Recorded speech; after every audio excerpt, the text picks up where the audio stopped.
हर हर महादेव। नमस्कार आप सभी को।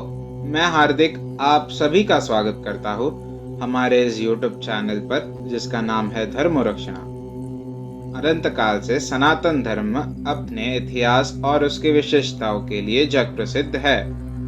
हम आपके लिए सनातन धर्म से जुड़े साहित्य, विज्ञान, देवी देवताओं के महात्म्य और अन्य शास्त्र जो हमारे ऋषि मुनि द्वारा रचित अथवा लिखित है, उनकी सारी जानकारी आपके लिए यहाँ प्रस्तुत करेंगे।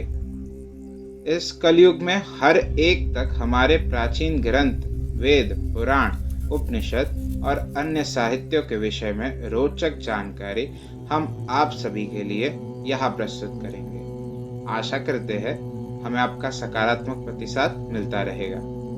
हर हर महादेव। श्री रुद्र संहिता द्वितीय खंड 30वां अध्याय।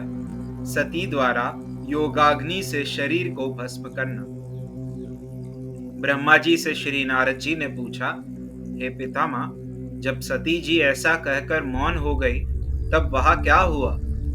देवी सती ने आगे क्या किया? इस प्रकार नारद जी ने अनेक प्रश्न पूछ डाले और ब्रह्मा जी से प्रार्थना की कि वे आगे की कथा सविस्तर सुनाए। यह सुनकर ब्रह्मा जी मुस्कुराए और प्रसन्नता पूर्वक कहने लगे, हे नारद, मौन होकर देवी सती अपने पति भगवान शिव का स्मरण करने लगी। उनका स्मरण करने के बाद उनका क्रोधित मन शांत हो गया।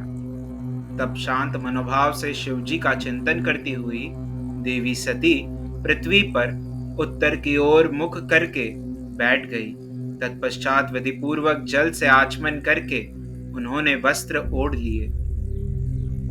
फिर पवित्र भाव से उन्होंने अपनी दोनों आंखें मूंद ली और पुनः शिवजी का चिंतन करने लगी। सती ने प्राणायाम से प्राण और अपान को एक रूप करके नाभि में स्थित कर लिया। सांसों को संयत करके नाभि चक्र के ऊपर हृदय में स्थापित कर लिया। सती ने अपने शरीर में योग मार्ग के अनुसार वायु और अग्नि को स्थापित कर लिया। तब उनका शरीर योग मार्ग में स्थित हो गया। उनके हृदय में शिवजी विद्यमान थे।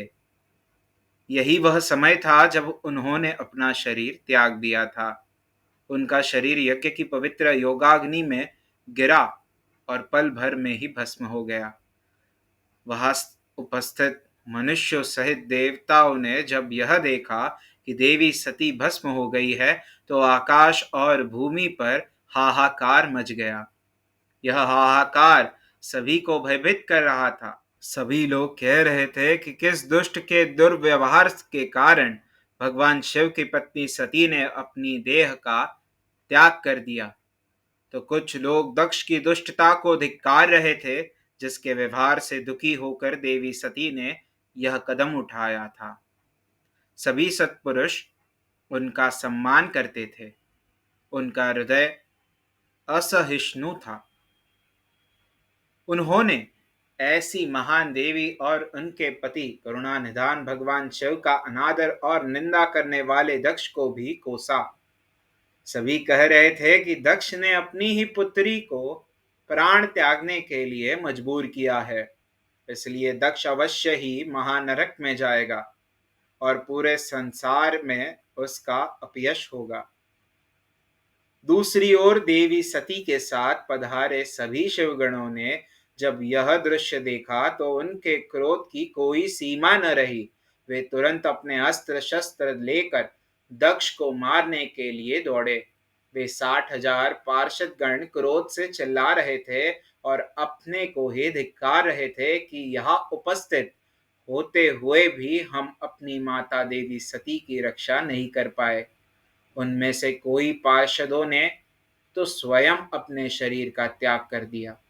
बचे हुए सभी शिवगण दक्ष को मारने के लिए बड़ी तेजी से आगे बढ़ रहे थे। जब ऋषि भृगु ने उन्हें आक्रमण के लिए आगे बढ़ते हुए देखा तो उन्होंने यज्ञ में विघ्न डालने वालों का नाश करने के लिए यजुर मंत्र पढ़कर दक्षिणाग्नि में आहुति दे दी। आहुति के प्रभाव के फलस्वरूप यज्ञ कुंड में से ऋषिभु नामक अनेक देवता जो प्रबल वीर थे वहां प्रकट हो गए।